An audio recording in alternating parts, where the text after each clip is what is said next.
Hello, my lovely viewers. It's time for another story here to reveal truth. Brace yourselves and let's dive right in. I had to go backward in order to go forward. It had only been 2 months since my 2-year relationship with Lori had come to an end. She had dumped me because we weren't moving forward, she said. I couldn't understand what the rush was. I mean, we're only in our mid-20s and things were going great. Why risk messing it up by getting married, right? Well, she didn't see it that way and handed me my working papers. I miss her a lot, but frankly for me it reinforced a lot of the feelings I'd been having. I'd spent the last couple of months playing the field and having a grand time, even if it felt a little empty sometimes. I was getting laid about 3 times a week. Granted, Lori and I used to do it 5 to 6 times a week, so it was a step down, but at least these hookups came without strings.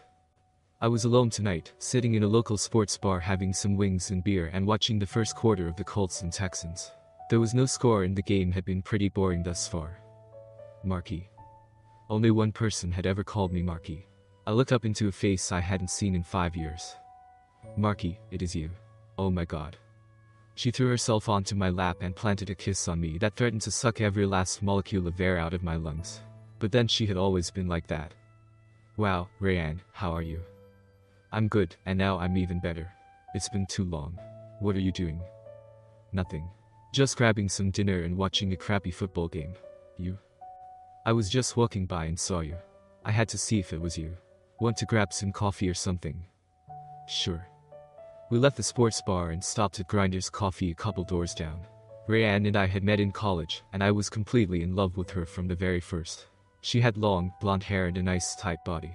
We'd been assigned to the same group on a project during the first semester of our junior year. We had an instant connection, and spent the night of our second group project meeting ducking up a storm, after the others had left, of course. That should have been my first clue. We fell in love hard and fast. I'd like to say we were inseparable, but that's not the reality of college life. We each had other classes and study groups, and I also worked part-time. My folks could handle the expenses okay, but they wanted me to put in a little sweat equity myself. As a result, we were apart as much as we were together. Sexually, Rayanne was insatiable. I was usually the one that suggested we do something, anything, before just hopping into bed for sex. I didn't want our entire relationship to be built around physical intimacy.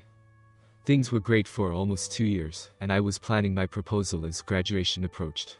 I was at work one night but was sent home early when one of the machines went down, and we had to close while a repair was arranged. I decided to surprise Rayanne with my sudden availability, and isn't that always the way these things happen?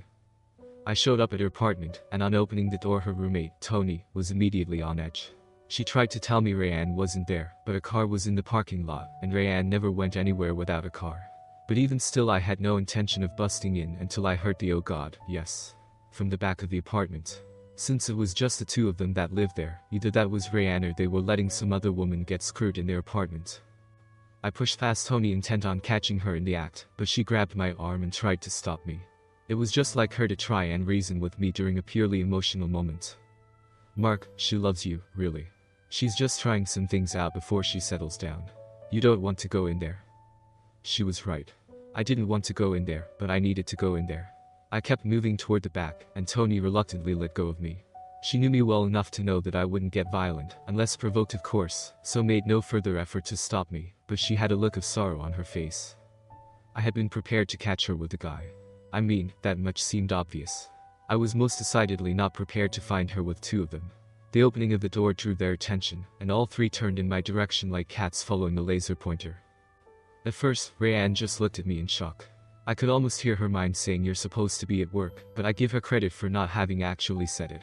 Having seen everything I needed to see, I turned and walked out. I'm pretty sure I heard Marky as I left, but it may have been my imagination, or just wishful thinking. I felt just terrible.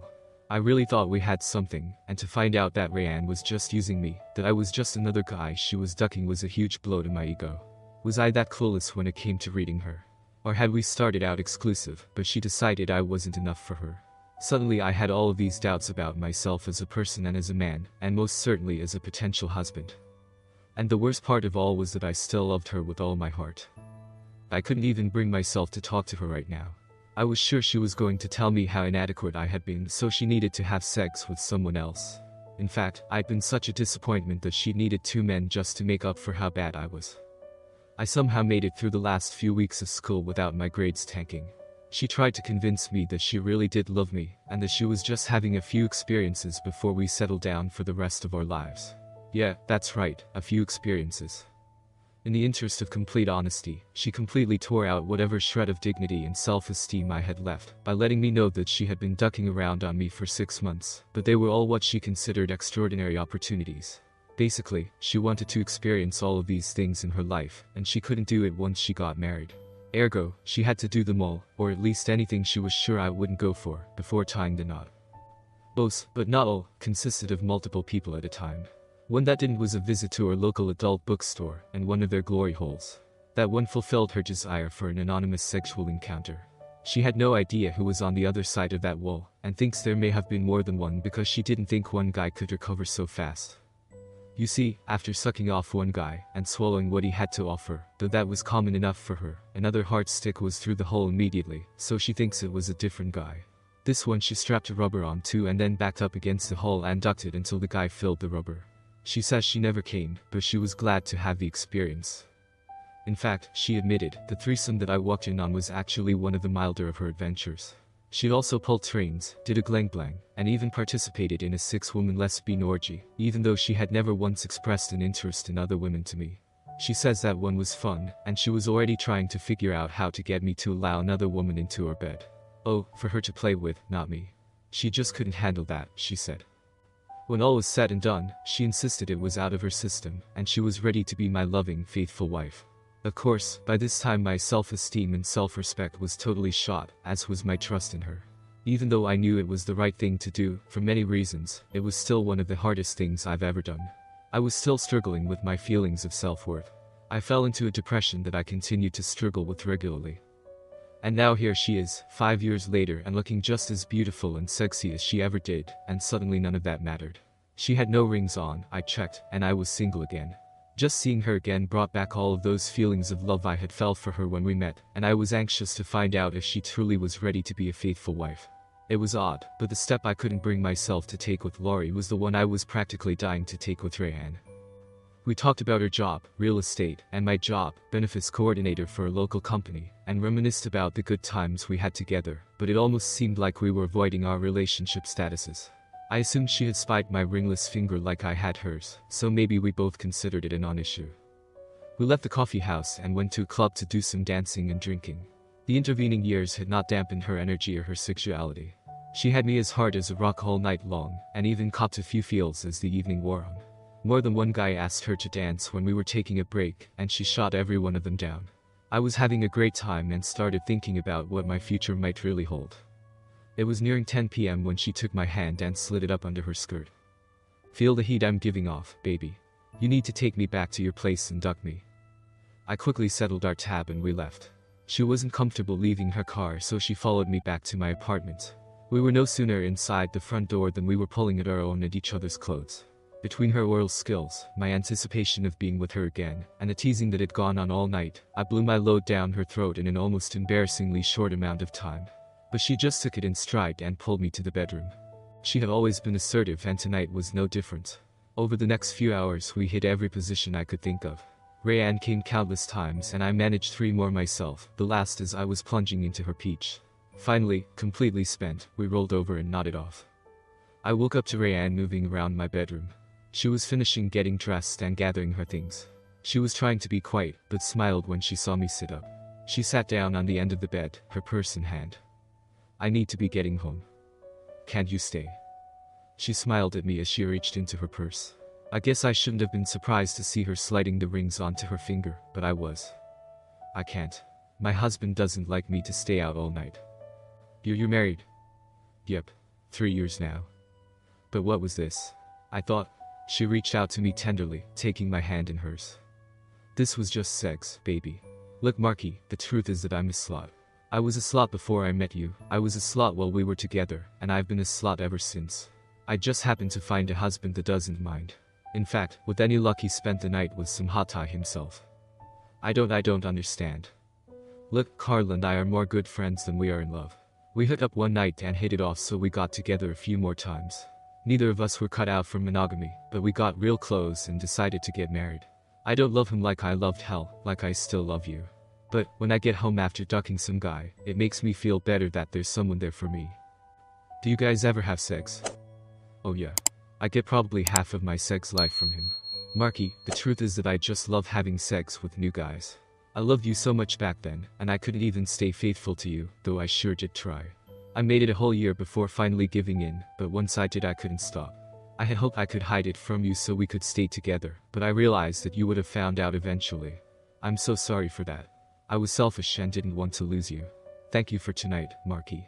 You'll never know how much it means to me. She leaned into me and gave me a kiss on the cheek. I left my number on your dresser. You're the best I've ever had and would love for us to get together again, but I know you may not go for that. I'll be disappointed if you don't call, but I'll understand. I love you, Marky. I always will. With that she walked out of my bedroom, and moments later I heard the front door shut. I just sat there in disbelief at this unexpected turn of events. Here I was thinking we might end up getting back together, being flooded with all of these feelings, and I was just a hard stick. I climbed out of bed and stripped the sheets, not wanting to smell the sex all night. I tossed them into the washer section of my washer-dryer combo and then climbed into the shower. I had an urge, maybe even a need, to rid myself and my surroundings of any trace of Rayanne. As I dressed I noticed a piece of paper with her phone number on it. I picked it up and studied it for a minute, then came to a decision. I picked up my phone and dialed. The phone rang twice before a sleepy voice answered. Hello. Lori, it's me. Mark. Jesus, do you have any idea what time it is? Yeah, it's like 3 a.m. Are you alone? There was a pause and then a sigh. That's not really your business anymore, Mark. You're right, I'm sorry. All I meant was I didn't want to interrupt anything you might be in the middle of. Another sigh. Yes, Mark, I'm alone. What did you want? Can I come see you? We've only been split up for 2 months, Mark. I don't think that would be a good idea right now. Please, Lori. Mark, why don't you call me tomorrow, and maybe we can set something up so I can be in a better place, okay? Yeah, sure, okay, whatever. I'll call you later. I ended the call, feeling even worse than I had before. I'm not sure what would have happened if Lori hadn't called me right back. Hello. Is it that important, Mark? I think so. Okay, come on over. I'll put some coffee on. I went out to my car, and to be honest I don't remember the drive over there. I had all sorts of things running through my mind, though mostly just what on earth I was going to say to her. As I pulled into the parking lot of her apartment complex, I knew what I was going to do. I knocked, then got down on one knee as she opened the door. Lori Ann Smith, will you marry me? She just stared at me for a minute. I think she was trying to decide if I was drunk, especially since it was now almost 3:30 in the morning, and I didn't even have a ring. I suppose it was probably foolish of me to hope that she'd immediately say yes and leap into my arms. At least she hadn't said no. Yet. Before I answered that, Mark, we apparently need to talk. Come inside and sit down. I took a seat on one end of the sofa, and soon had a cup of coffee in my hands. Lori sat in the chair opposite me. She had her long, straight black hair pulled back in a ponytail, and was wearing her light pink terrycloth robe. I could see the bottom of one of her nightshirts peeking out. I wondered if she still slept without panties. Okay, Mark. What happened tonight? I ran into Rayanne. The same Rayanne that cheated on you in college. Yep. Then let's get this out of the way right now. Did you have sex with her? I hesitated. I wasn't proud of what I had done, being sucked into the orbit of the woman that had all but destroyed me. In fact, it was Lori that did most of the putting me back together, which made it even worse. Yes. I'm sorry. Why are you apologizing to me, Mark? You are a single man doing what single men do. It's the same thing you've been doing the last few months. I looked at her, shocked. Don't be so surprised. I keep getting reports, whether I want them or not.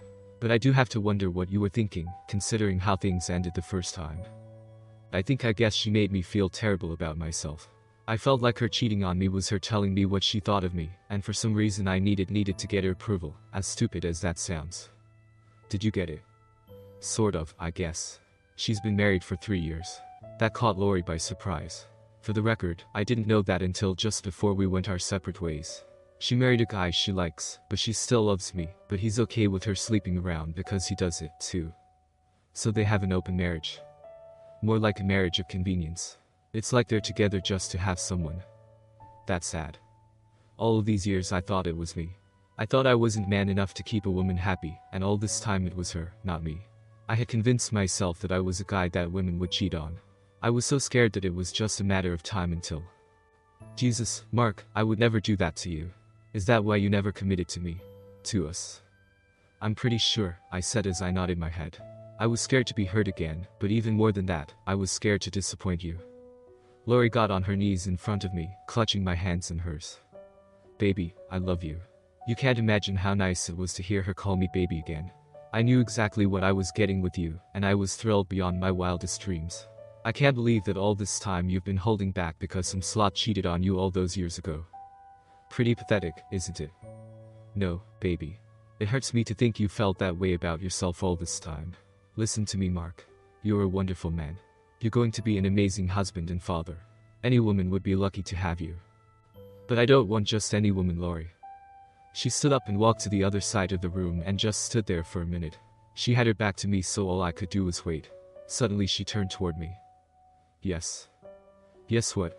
Yes, Mark, I'll marry you. I leapt from the couch and hugged her just as tight as I could. She felt so good.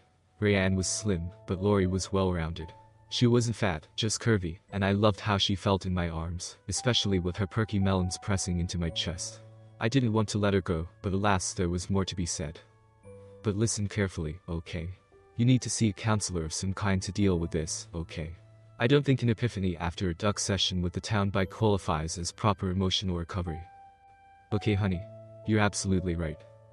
And no sex until you get checked out. I can only imagine what that woman exposed you to. I'll get checked out tomorrow. Can I stay here tonight? Can you keep your hands and, more importantly, you stick to yourself? I promise. Okay, come on. We'll tell everyone tomorrow. Mom keeps telling me to give you another chance. She'll be thrilled. She always liked me. A very brief epilogue. Fortune was smiling on me. I tested clean and I was between Lori's legs the night I got the test results. We clicked as we always had, and I knew I was right where I belonged. Marriage planning began the day after she accepted my proposal, but the date was set a year away, and I was told in no uncertain terms that it would be postponed if I didn't keep up my end of the counseling bargain. The threat was unnecessary since I wanted to be well adjusted as much for myself as anyone, so I was an eager participant. I actually ran into Rayanne again about 3 months after the wedding. Well, Lori and I did. We were having dinner at a local steakhouse when she and her hubby came in and they each had dates with them. I thought they were just out with another couple, but soon learned I was wrong. They saw us on the way in and stopped at our table to make introductions, but when they got seated, Rayanne was all over the other guy, and Carl was getting busy with the other woman. To each his own, I guess. Oh, and the steak dinner was to celebrate the news that Lori was pregnant. We'd been to the doctor that day and gotten the final confirmation. I was looking forward to the life that now lay before me, and more immediately to the private celebration Lori promised we'd have later. Life is good. Thank you for watching. Don't forget to hit the subscribe button and turn on notifications so you don't miss the next exciting story. See you in the next video.